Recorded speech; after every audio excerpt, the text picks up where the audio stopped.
দেখুন এখানে বলেছে 4টি কলম ও 5টি নোটবুকের দাম 130 টাকা।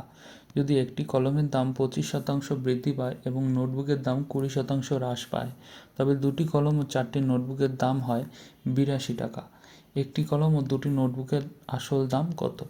তাহলে দেখবেন এখানে 25% যখন বৃদ্ধি পেয়েছে আর 20% হ্রাস পেয়েছে নোটবুকের দাম, তাহলে আমাদের জানতে হবে যে 25%-এর ফ্র্যাকশন ভ্যালু কত। 25% যদি আমরা ফ্র্যাকশন লিখি তাহলে লিখব 25/100। তার মানে 25কে 4 বারে 100 দিয়ে যায়, তাহলে 1/4 অংশ হচ্ছে এর ফ্র্যাকশন ভ্যালু। আমরা কি করি, এই শেষেরটাকে আমরা ওর অরিজিনাল প্রাইস ধরি যখন এটা দামটা বাড়ে অথবা কমে না, মানে এইটাকে আমরা ইনিশিয়াল প্রাইস ধরব। তাতে আমাদের সুবিধা কী হবে, যদি 25% বলে তাহলে বাড়বে কত, 1/4 শতাংশ বাড়বে। তাহলে যদি প্রাথমিক দাম 4 ইউনিট আমি ধরে নিই, তাহলে 4 কেটে যাবে, তাহলে বেড়ে যাবে 1 ইউনিট। ইন্টিজার পাচ্ছি এটাকে, আচ্ছা কোনো দশমিক পাচ্ছি না, তার মানে আমাদের ক্ষেত্রে গণনার ক্ষেত্রে সুবিধা হবে।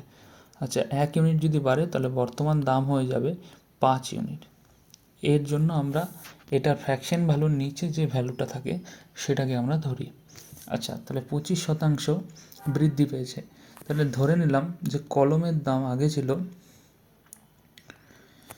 4 টাকা, মনে করলাম 4A টাকা। এখন কলমের দাম কত হয়ে যাবে, 25% বৃদ্ধি হওয়ার পর কলমের দাম বেড়ে হয়ে যাবে 5 ইউনিট। কেননা 4-এর সাথে 1/4 গুণ হবে 25%, তার মানে 1 আসবে, 1-এর সাথে যোগ হবে 5 ইউনিট। 1-এর সাথে 4-এর সাথে 1A যোগ হয়ে যাবে, দিয়ে হয়ে যাবে 5 ইউনিট। ঠিক আছে, বুঝতে পেরেছেন? এরপর আমরা কি করব, যে এইটা এখন কারেন্ট দাম, এটা আগের দাম। আচ্ছা সেই ক্ষেত্রে আমরা নোটবুকের ক্ষেত্রেও দেখব 25%-র ফ্র্যাকশন ভ্যালু কত। আচ্ছা নোটবুক বেড়েছে 20%, তাহলে 20%-র ফ্র্যাকশন ভ্যালু কত, 1/5। 1/5, তাহলে এটার ক্ষেত্রে আমরা শেষেরটাকে মানে নিচেরটাকে আমরা এর ইনিশিয়াল প্রাইস ধরবো। তাহলে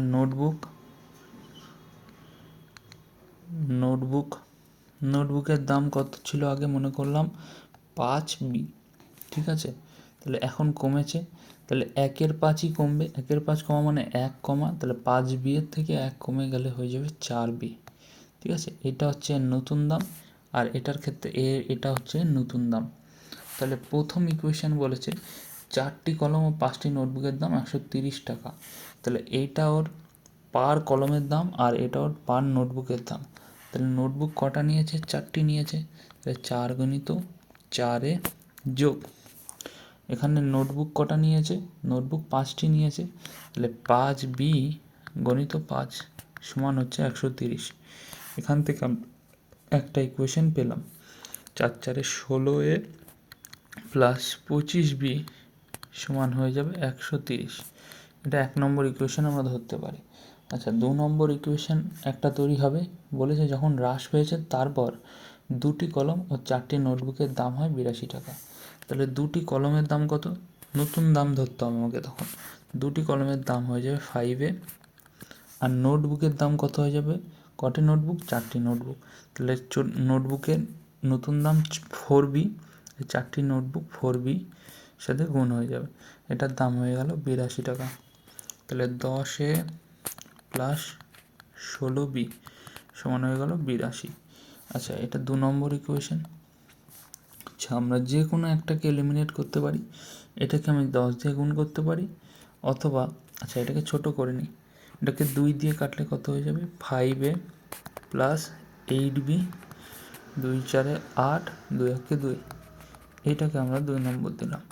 ঠিক আছে, তাহলে এটা 5A আর এটা 8B। আচ্ছা এর সাথে এমন কিছু গুণ করব যেটা এই দুটো সহগে থাকা জিনিসগুলির সাথে ইকুয়াল হয়ে যাবে।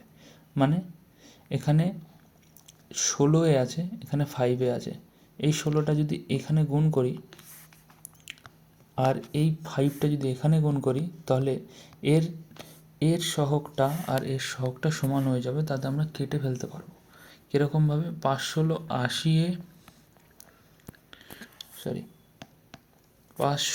80A plus 5×25 125B equal to 130 গুণিত 5, এটাকে গুণ রাখলাম বা করেও দিতে পারো, 5×65, 650। আচ্ছা, এর ক্ষেত্রে 16 গুণ হবে এর সাথে, তাহলে 5×16 80। দেখুন সহগ দুটো সেম হয়ে গেল। এরপর এদের মধ্যে যদি আমি বিয়োগ করি তাহলে কি হয়ে যাবে, এই সহগের গোটা পার্টটা কেটে যাবে, শুধু বি দিয়ে থাকবে। তাহলে বি দিয়ে থাকলে আমরা বি এর মানটা পাবো। আচ্ছা, 16 গুণিত 8, 6×8 48, 8 হাতে রয়েছে 4, 8×8 8, 8×4 12, 128 বি। এটা যোগ রয়েছে মাঝখানে। 16 সাথে 41 গুণ করে দেখলে 4×16 64, 6×4 0, আর 16×16 6 5 6, তাহলে পেলাম 6 5 6।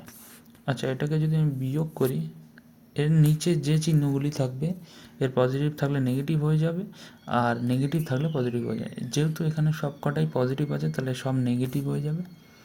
আচ্ছা, নেগেটিভ হয়ে গেলে কী হয়ে যাবে, 128 বিয়োগ 125, এটা বড়, এটার থেকে এটা বাদ যাবে, তাহলে কত হয়ে যাবে 3b, কিন্তু এটা সাইন হবে মাইনাস। আচ্ছা, এখানে 656 আর 550, বেশিকে এর থেকে একে বাদ দিলে -6 হবে, তাহলে বি এর ভ্যালু কত হয়ে গেল 2।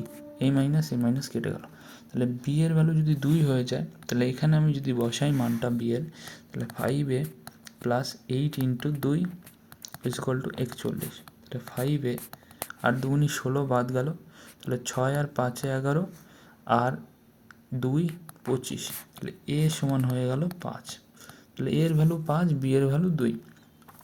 আচ্ছা, আমাকে প্রশ্নে কি বলেছে, এটা আমার কি এলো, অরিজিনাল প্রাইসটা আমার কত হয়ে যাবে তাহলে দেখতে হবে। তাহলে এখানে মানটা বসাই, অরিজিনাল এর ভ্যালু 5, 5×4 20 হয়ে যাবে পার কলমের দাম, আর বি এর ভ্যালু হলো 2, তাহলে 2 এখানে যদি বসাই, অরিজিনাল 5 × 2 = 10 টাকা। তাহলে এবার আমাকে বলেছে যে একটি কলম ও দুটি নোটবুকের আসল দাম কত। একটি কলমের দাম কত, 20 টাকা পেলাম।